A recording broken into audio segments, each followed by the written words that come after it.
My dad died when I was 4, and I was like the last child. I've been beat by men out here. I've been robbed. It's not fun, I'll tell you that. But I still haven't got it together yet, and I don't know why. We have a date set for me to go to rehab. We've been working on a couple of things that I have for some legal trouble. It's so hard when you relapse to get back on your feet and back into like recovery. Addicts control Baltimore City. We control this city. We're putting the drug dealers through school, their kids through school. We're putting everybody in cars. You know, we're doing this, especially the working girls. We bring in the most money here. All we gotta do is hop in a car. In 10 minutes, we got anywhere from $40 to $100. My niece just died of an overdose earlier this year, like right when I relapsed. I found out that she died of an overdose, and she was real young. This was not for her. I'm Raven, 28 years old. I'm originally from Hagerstown, but I moved around a lot as a kid. My dad died when I was 4, and I was like the last child out of like my brothers and sisters, and my mom had me at 42. Come from a family of addicts. A lot of them are not using anymore. Some of them still are.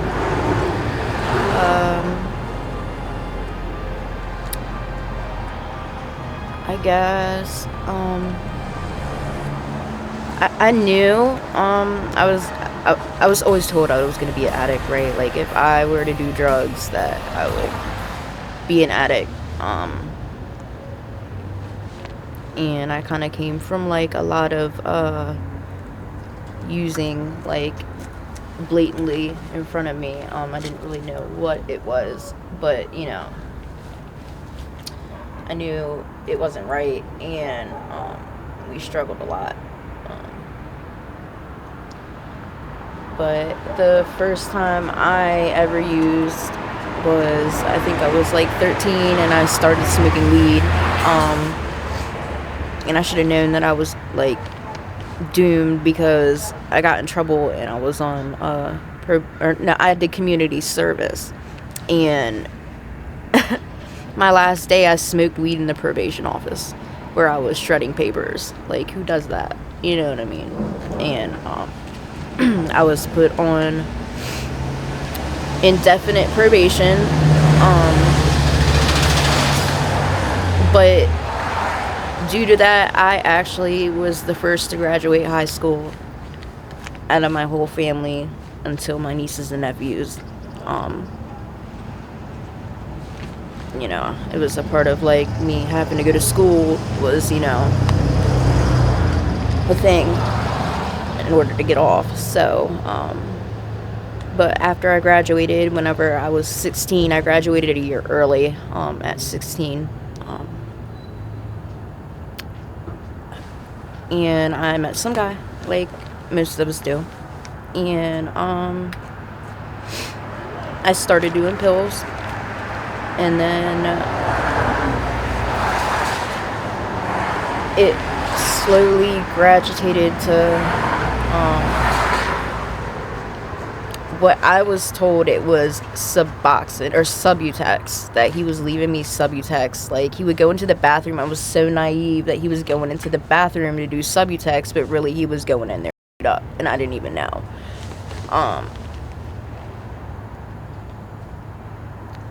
So I slowly started to get addicted to heroin and didn't know. Eventually he shot me up for the first time, and it's kind of just been that since then. I've had like a couple periods of clean time. Like, I just relapsed. I was just clean for a year. I was on the methadone program though, but I mean, I was a sober house manager. I was working the steps. I had completed my first step. I wasn't able to celebrate my first year because technically I wasn't completely substance free, but it was awesome. I had like a beautiful life. It was really cool. I don't know what really made me come back out here. I guess I stopped doing the things that I was supposed to do, and started to isolate again. And but like during that year, I got to like build relationships with like a lot of important people that I had broken off like bonds with and stuff like that. I have like a daughter, she's 6, and I had her when I was down here my previous run. I had her premature. She was 1 pound 7.6 ounces. I had gotten out of here and went into withdrawals and went into early labor, and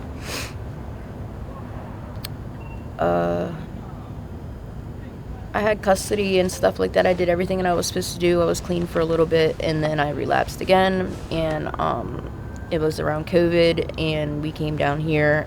Me and her father came down here, and we're trying to find something, and got into a fender bender, and I lost custody, and I never got custody back of her, and she don't even know that I'm her mom, like anything, like, so like when we met, she kind of just knew me as like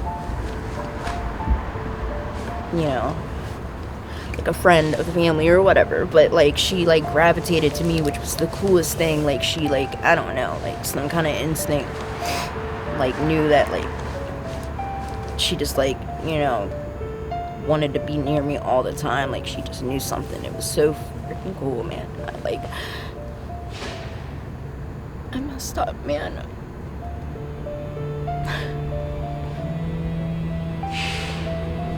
I'm back down here again, and my baby father's not here anymore. He's in jail, and like I'm out here. I'm just supposed to be this out here, man.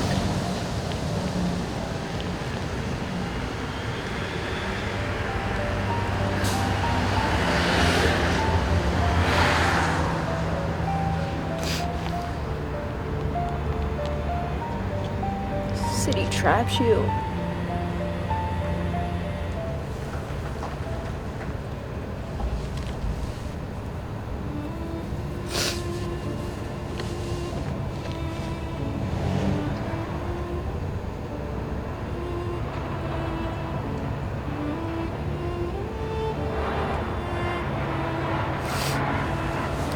It's getting colder out here, man.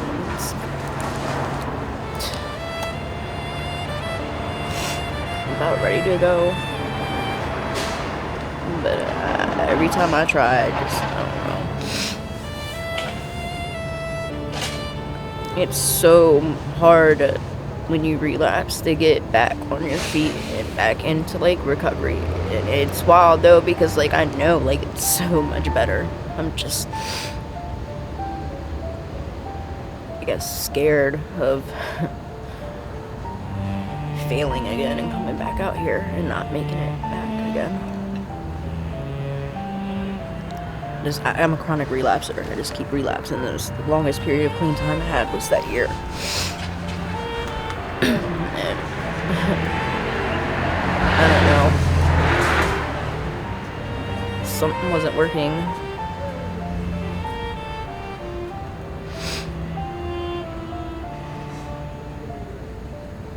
Like a lot of work to do, man. I gotta get out of here though. See where it's at. You think you currently are at rock bottom right now?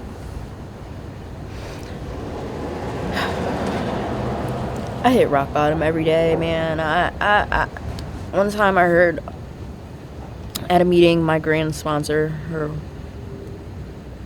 my grand sponsor, I don't know, whatever, said like for some of us, there like isn't a rock bottom, right? Like we just keep digging, and like nothing's ever like low enough, right? Like there's so many different rock bottoms, like, you know.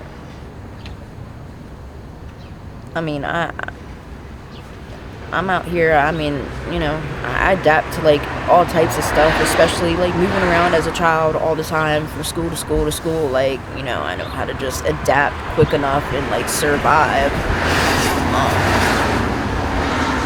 That like nearly the only thing that ever really gets me out of here is death, almost dying. I mean, I've had like multiple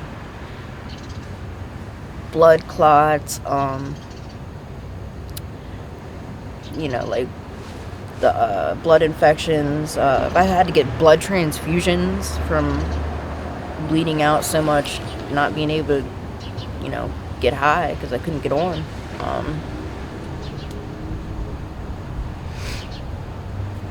I just had like I just had the surgery on my arm. I don't know, bro. These drugs ain't right neither. Like they're putting all this weird stuff in there. Like, you know what I mean? Like it's like causing abscess in places like you're not even using. Like, you know, you're not even using there. And it's crazy. Like my hands like don't even work right now. I have like a huge scar now like this. They had to go in there and like clear infection out of my muscle and my bone, and like that happened overnight. Like it wasn't like I didn't take care of it or nothing. Like just overnight it was like that. It was wild. But I don't know. I never thought I'd be back down here again. I really didn't. I couldn't see myself like coming back down here. And I came and I never left like it always happens. And I came down here with my child's father for the very first time when I ever came to Baltimore. Like was, you know, and he boosts, so he's always in and out of jail, and I always end up out here alone because he gets locked up. And back out here alone again, doing what I got to do to get by. I mean, thankfully I have, you know, family that still supports me, even though, you know, it's enabling to a certain extent, but there's like things that you got to do out here that you don't want to do, you know, and it's dangerous. But you got to get it one way or another, so, you know, they know they'd rather help me than not. How did it make you feel growing up that you were told that you would be a future addict? I used to hate drugs. Like, I agreed. I was like, I'll never touch them. I never wanted to. I don't know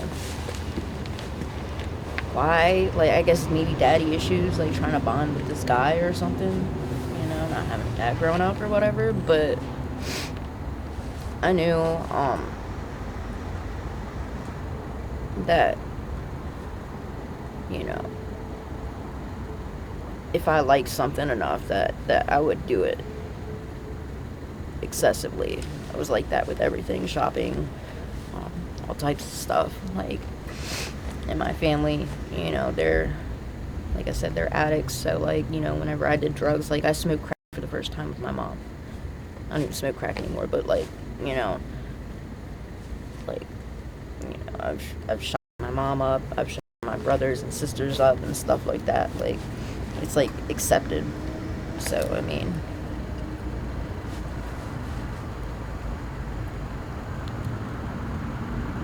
I don't know. It just felt normal. Around what age were you around that time? Probably like 17, 18. So you started using heroin at what age? 16. Well, almost 17. It progressed real fast. So, it was pills first, then heroin. And then, I tried cocaine. So I started using heroin when I was 17, and then, it, like, graduated from heroin to, like, started like sniffing or whatever, and then it started to shoot, and then I tried for the first time because my sister went out to go get something, and I asked her to get me, soft or whatever, and she came back with hard, and I was like, I don't even know how to smoke this. So I don't know, I called my mom, and we smoked crack the first time together, and then it kind of just became like a thing, like, we would all just use regularly together.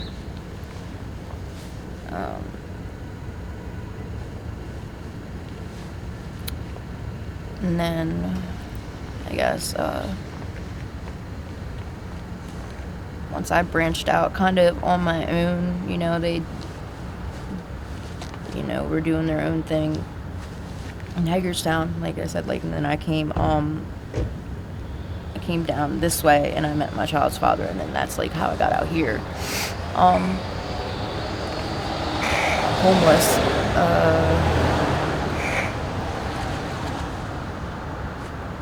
Because I mean, our family's kind of a mess. Like, they can't like just take care of us, and I guess I don't know how to take care of myself really. So this is the best way. I don't know how. At least until last year. I mean, I like kind of became an adult last year for real. For the first time, like I got like an actual paying job. And it was like paying bills and like doing stuff, like real people stuff, like going to Six Flags, and like I went on an AA retreat, and like all types of stuff, man. It was really cool. And like, I don't know, I feel like I'm on autopilot again.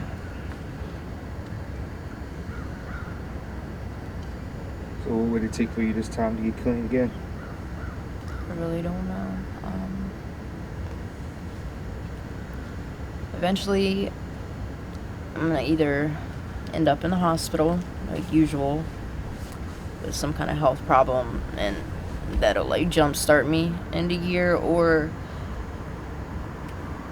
I mean, it's a little different out here now, knowing like how it was when I was clean. Like, I've only been out here since March, so I mean, I don't know, I've had a couple like mental breakdowns already. It's like it's just happening quicker and quicker. Like, I'm kind of just to the point where I'm just, I don't know. Wintertime usually helps too, because it's very cold out here. So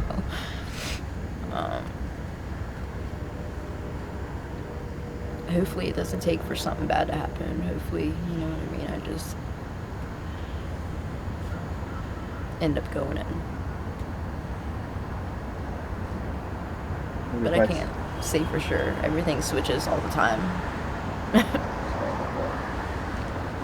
What advice could you give a younger generation?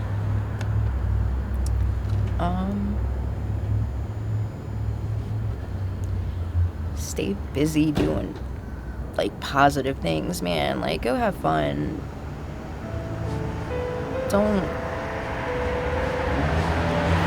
try to be cool and like do drugs, because you hear that shit in music and like all that stuff that's like, it's becoming like really accepted now, and like it's cool to do this stuff, and it's not, because that shit will end. I mean, you'll be here, right, in your own little story, right? Like, shit gets bad, and it gets bad quick, and a lot of the times people don't make it.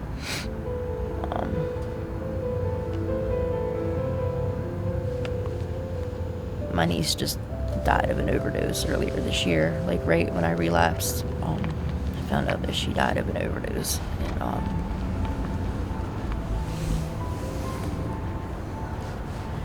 and she was real young. This was not for her.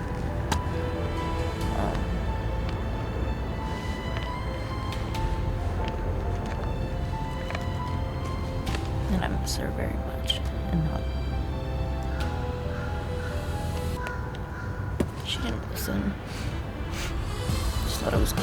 or like the thing to do, or like, you know, but it's not. That shit's killing people.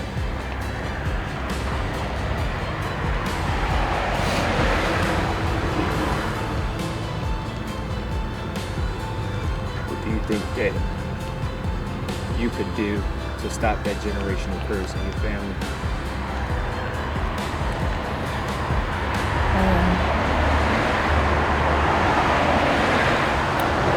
Well, I mean, I know for like me, like with my daughter,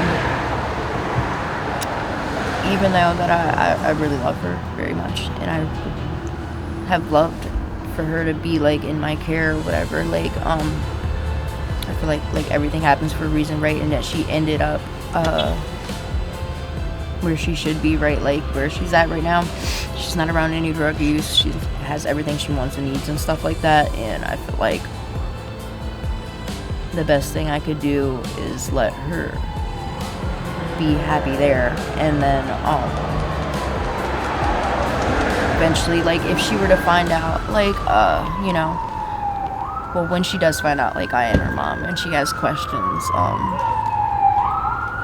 I want to be honest, but not like, you know, only answer the question, not any more, not any less, right? Like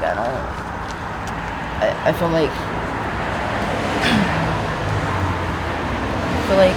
having some knowledge about like what happens and like what goes on, and what like I've been through or whatever could help.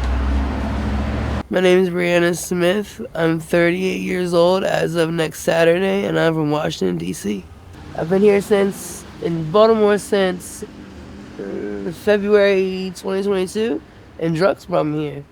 Like, I used to bring stuff from one city to another, and Baltimore has a way of being a spider web, and it sucks you in, and it draws you in. Drugs are cheap, drugs are good, and we walk the streets and make money. And every day is the same thing over and over and over again. Put one foot in front of the other to get high, but you can't put one foot in front of the other to get well and get yourself together. So that's why I'm here. I've been here. Live on the streets, sleep outside. We got a women's drop-in center. We can sleep during the day if we want to sleep during the day. I've been raped by men. I've been beat by men out here. I've been robbed. It's not fun, I'll tell you that. But I still haven't got it together yet, and I don't know why. It's good old Baltimore got good stuff too, though. It does. It's not all bad. Lost a lot of friends. A lot of friends.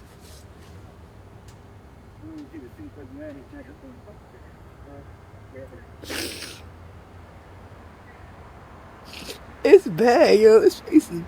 The trucks are bad here. I just don't understand. You can't leave. It won't let you. It's a sick web, yo. You try to leave, it pulls you right back. It pulls you right back. Every day, it pulls you right back. One day, I'll get sick and tired of being sick and tired. It's not yet. Oh my God. Have you ever tried before? Not since I've been here. I did it when I was in D.C. Well, how much clean time did you get? I got out March 9th, 2020, and COVID shut DC down on the 13th. So, like 5 days, I didn't have a chance. My first time in recovery. You know, treatments when you're in the program, recovery is when you come out here. I was clean here twice, but that was because I was in jail. I did the methadone program, and you get with a guy, and he uses, and next thing you know, you fall right behind him because there's nothing to do if you guys aren't getting high together. So do you think you need to leave this environment to get clean? Oh yeah, most definitely. Most definitely. I'm not strong enough to stay here and do it, no. No. Not right now. So what's something that you learned about yourself out there? I'm stronger than I thought I was. I've dealt with some things that the average white girl just probably would never, ever, ever have to deal with. Yeah. I was shot at right here on this corner with an AK-47. I was right behind this building. I slept in these storage units behind you, these blue and white buildings. You know, I grew up in a regular upper middle class family, you know. I went to George Mason University. I got a college degree, got 4.0 GPA. and I'm out here doing this. So, and my birthday's next Saturday. How old are you turning? 38. So how has this changed your environment? How is this affecting you? I'm depressed all the time. I don't like to look at myself in the mirror. I had a man tell me I was disposable. In your body every single day. You're playing Russian roulette. They put sores on us, wounds on us. We go to doctors. People look at us funny. You know, we're judged here every single day. But the addicts is what keeps Baltimore going here, for real. It is. When they want their electricity turned on, they call an addict. When they want their car fixed for the low, they call an addict. Excuse my language. When they want their sucked for the low, they call an addict. Addicts control Baltimore City. We control this city. We're putting the drug dealers through school, their kids through school. We're putting everybody in cars. You know, we're doing this, especially the working girls. We bring in the most money here. All we gotta do is hop in a car. In 10 minutes, we got anywhere from $40 to $100. 10 minutes of our time, we take a risk. We're getting in a car with a man who's stronger than us, who's probably smarter than us, who's taking us somewhere we don't even know. I'm not even from here. I couldn't tell you anything past Mount Clair Junction or West Side Plaza. I don't even know what the harbor looks like. But I can tell you where every dope hole is in this town right here. I can tell you where the best are, where the worst are, what will put a hole in you, what won't.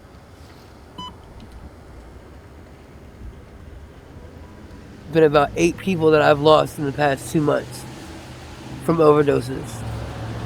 Or from things being in the dope that aren't supposed to be, being septic. You know, people getting real swollen, and, you know, my friend had maggots, like huge maggots coming out of his arms, rats eating at his wounds and stuff, and, you know, just... You know, he was somebody's dad. He was somebody's son.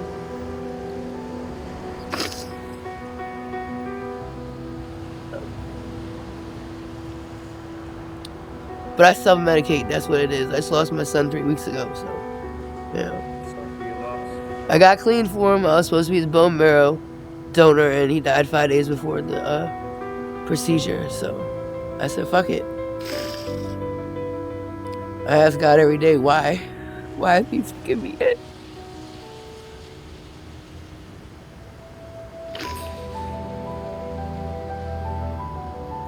I don't know why I'm scared. I'm not scared to get high. Why am I scared to get clean? Because I don't want to face that, I guess. I don't know.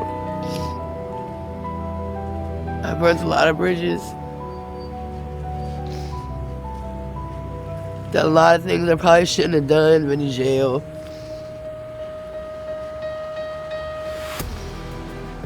Eventually I'll get it together. Hopefully. Before it's too late and I end up in a body bag or a box.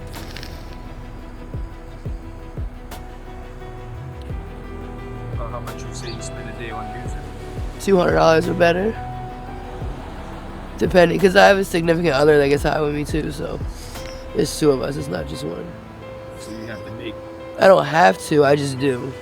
No, I'm asking, do you have to make enough money to sustain for him to use? And he has an additional habit than I do. He does straight too, I don't.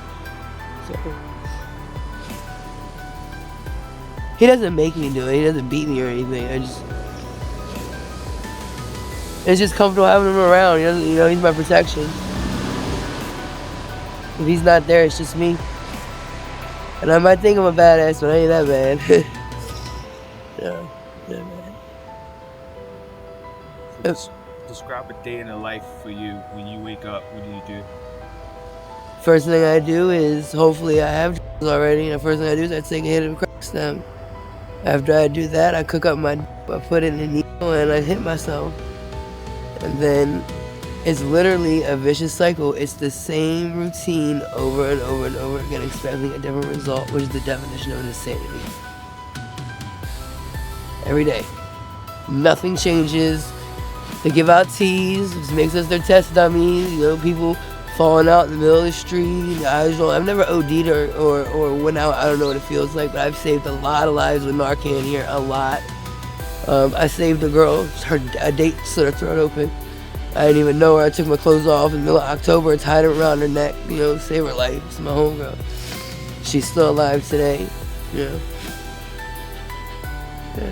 It never stops, over and over again. I told my boyfriend 2 days ago, I told him, I said, All we do is argue and fight over drugs and money. I said, well, if that's gonna be what we're gonna argue and fight about, well, guess what? I'm gonna leave drugs and money out of our relationship, and I haven't seen him since, and that was 2 days ago. So, with that being said, that goes to show you what my relationship's all about: drugs and money. I don't even know if he likes me with sober eyes. When you are sober, you see things differently than you do when you're getting high. I'm covering up something that I don't want to face, but the thing is when the high goes away, it's still right there. Baltimore does offer a lot of things and resources for us. We just don't utilize them. And I don't know why. I guess I'm afraid. So do you think when you do get clean one day, do you think you might suffer from PTSD from everything that you experienced out here? Oh yes, most definitely. I already do. I have no type of affection, whatever. It's completely cut off. It's when you date and then you prostitute and you sell yourself for absolutely like nothing, and it's off. It's off. I'm not intimate with my boyfriend. I'm not. You know what I'm saying? I barely want to tell anybody I love them. It's bad. But hopefully I'll be able to use that to help somebody else. My goal will be once I save myself, I'll be able to save somebody else's life using my story. So when you do get clean, what are your plans? What do you want to do yourself? I have a bachelor's in psychology, so I want to go back to school to get my master's in psychology, but I'm going to study the mind under the influence. As my major would be the mind under the influence.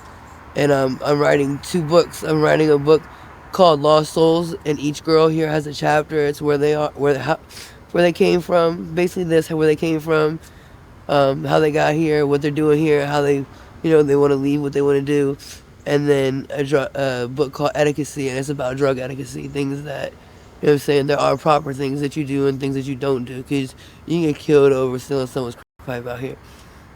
You know what I'm saying? There's been bodies dismantled in a million pieces just because they owe somebody $2. You know, it's a dog-eat-dog world. Nobody is your friend here. Not when you live this life. They're not. It took my bounty hunter, he told me it took him less than 10 minutes and less than $15 to know every single detail he needed to know to find out exactly where I was. And he pulled right up to my front door as I was walking into my house. What advice could you give a younger generation that might want to step out here and use? Like I told my kids, it's not worth it. You're here one day and then you're not here the next. Every day I wake up thanking God that I just able to breathe one more time. Maybe I'll get it right today. You don't want to live like... You don't have to depend on something every day to get yourself motivated, get yourself going. You want to be able to get up and just go. Live your life, enjoy it, because it goes fast. It goes fast. I'm just happy that at 38 almost, I'm still able to say that I'm here. And that hopefully I'll get it together, hopefully. I know I will, I just don't know when.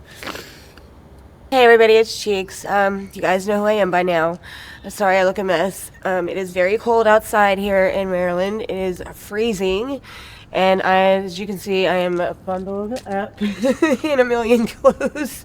I actually have been talking to a friend of mine that lives close by. His name is Thomas. We have a date set for me to go to rehab.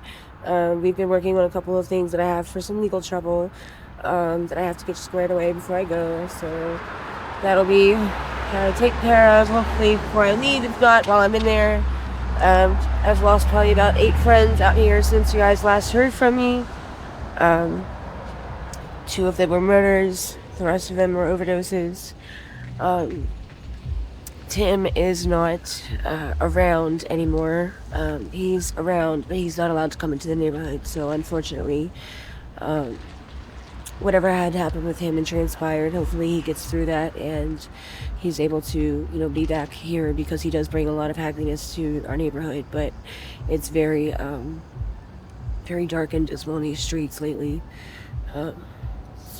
Just like a rain cloud's been over this city. Just fires and just people fighting and beating people up and just stealing and out of pocketness and just craziness. And I honestly don't know how it is that I managed to stay here for so long and how I'm still here right now, but at least I'm getting out. And I do plan on coming back, but I want to come back for a different reason, as you all well know. I did find someone to work with who shares my ideas for a couple things for future endeavors, helping people like myself, and I hope that goes well. But yeah. I just want you guys to know that I'm okay, and I appreciate all of you so much. You have no idea how much I've cried reading the comments, and how much that I have appreciated and held on to the warm well wishes, and just that's amazing that you guys are just so supportive of someone like me, and I appreciate it. So to all of you out there, thank you so much, and like I've said before, to those of you like me, don't give up. No, I'm not giving up. It's a little right now, and I know I'm a horrible mess. I'm probably gonna scare you guys once I get on camera. um, I'm just really happy to know that it's gonna be closing this chapter of my life, and it's gonna be soon. And hopefully, this story will change some lives.